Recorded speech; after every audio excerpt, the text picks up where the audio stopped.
What is up, guys? Welcome to a brand new Pokemon Go news alert. We are going to be talking about a multitude of things today, ranging from a new E3 conference announcement to a crazy update that has a lot of things in it that we've wanted for a long time, so let's get right into it. So before we get into any of this, I do want to mention that I got a lot of this information from the Silph Road subreddit. Obviously, I do form my own conclusions and speculate myself, but I do want to say that a lot of this came from the Silph Road initially, so definitely go check them out. They are a great source of news, a great source of just general discussion about the game, and honestly one of the best communities for Pokemon Go that I can find on the internet. So absolutely think you guys should check them out and become part of the community if you haven't already. It's a great project, great group of people, and I can't really say enough good things about them. So go check it out if you haven't, link in the description below. But guys, E3 is upon us. Just over a week from now, the Electronic Entertainment Expo is going to be kicking off, and I'm kind of excited for it. I really wasn't. I was a little bit underwhelmed with the whole lineup and everything because honestly, the hardware is not going to be announced this year and the software is not looking too strong either. A lot of companies that we usually expect to be there with really big announcements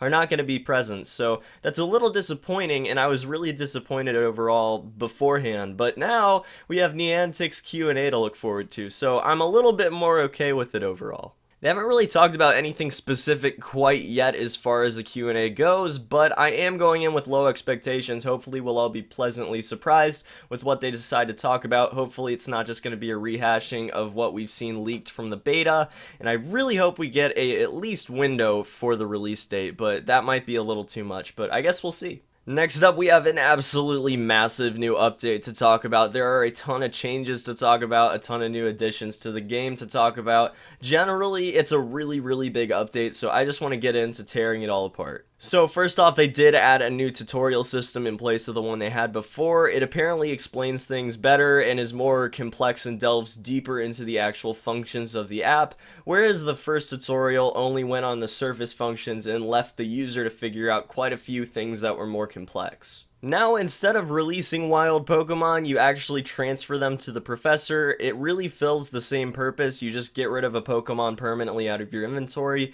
but it sounds a lot more humane. See, in the actual video games and the anime and every other facet of Pokemon, they really push the fact that your Pokemon are your friends and that you should treat them nicely, and that people that treat their Pokemon badly are bad people, etc. They really push that. But in this game, you're really actually inclined, at least before this most recent update, to just throw away Pokemon that aren't as powerful as the most powerful Pokemon you have. Next up, Stardust was added to the game. Basically, this is just able to be given to Pokemon with candy, which is another thing we're going to talk about shortly, to make it have higher stats, which is CP and HP. So overall, it was just added to make it so if you have a Pokemon early on, or a Pokemon that you catch that you just want it to be stronger for whatever reason, then you can actually just give it Stardust and candy and make its stats go up, so it sort of holds up with the Pokemon you'll catch at a later trainer level. Next up, candy was added to the game in replacement of evolution shards, and you actually also use it in conjunction with Stardust to be able to stat increase your Pokemon. So it's not clear whether or not you're going to have to use candy on every single Pokemon for every single stat increase, but the tutorial does make it look that way, so I would definitely assume that's the case. Now there's also a daily defender bonus, which basically means that for every single gym you control, every single 24-hour period, you are going to be able to redeem a certain amount of Stardust and Pokecoins, which, if you don't already know, is the in-app purchase currency that you can actually buy with real money. So definitely really like that addition. It sort of incentivizes the whole gym system, where previously it did not have incentives to be a part of other than just sort of enjoying it.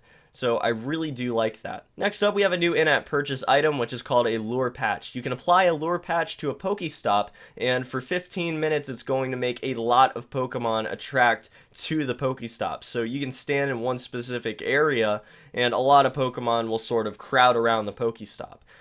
This is a little bit of a weird function in itself, because you would think that 15 minutes would be a pretty short period of time, but you can actually use it and have every other trainer in the area benefit from it, because apparently it's a standard thing that all Pokemon are able to be seen by all trainers, which actually means that there's going to be a few other functions that we do need to talk about that is in relation to the lure patch. So previously we did think that maps could be disjointed from each other, that we could see different Pokemon from a person standing next to us, and it doesn't look like that's actually going to be the case.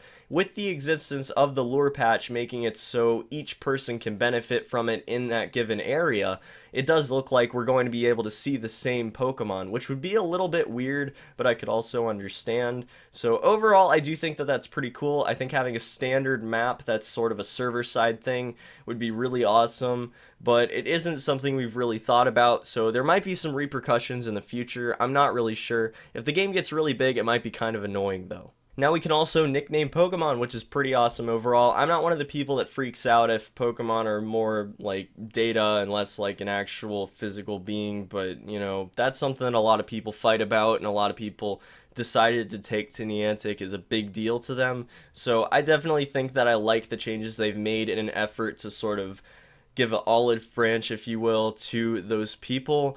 So definitely think that that's a pretty awesome change, and overall just like the addition of all the functions that we could expect from a mainline game into Pokemon Go. So definitely props to Niantic in that aspect. Now you can also apparently mark your favorite Pokemon. I'm pretty unclear right now of what the purpose of this particular function is, but when I have a little bit more information, I'll definitely share it with you guys. Now we also have date, time, and location information for each Pokemon, which I love. I do think that it's awesome to be able to see where you caught it and where it's ended up. If you go on vacation to places, you can bring them home as a souvenir. I think the idea is awesome, and it's sort of a migration that naturally comes from the mainline games to this, so again, just love it. There was an arch I mentioned in one of my previous videos that actually was representative of the CP value of each Pokemon, and it was representative of that value in a logarithmic fashion. Now it's a linear fashion, and we don't know if it's still a 10,000 hard limit or not.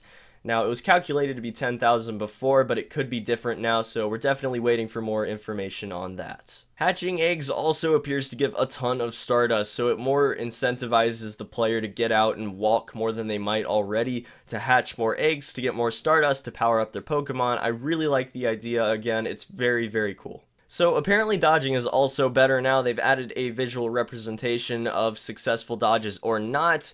They've also made it smoother and apparently a little bit quicker as well, so combat's a little bit faster. You have to have a little bit better reflexes to be able to get the perfect dodges on every move, so definitely do like that as well. It's nice and reassuring to see that they're continuing to tweak core gameplay functions. But guys, that is going to be about it for this one. Hope you enjoyed the video. Hope to see you back here for the next Pokemon Go news alert. Till next time, peace.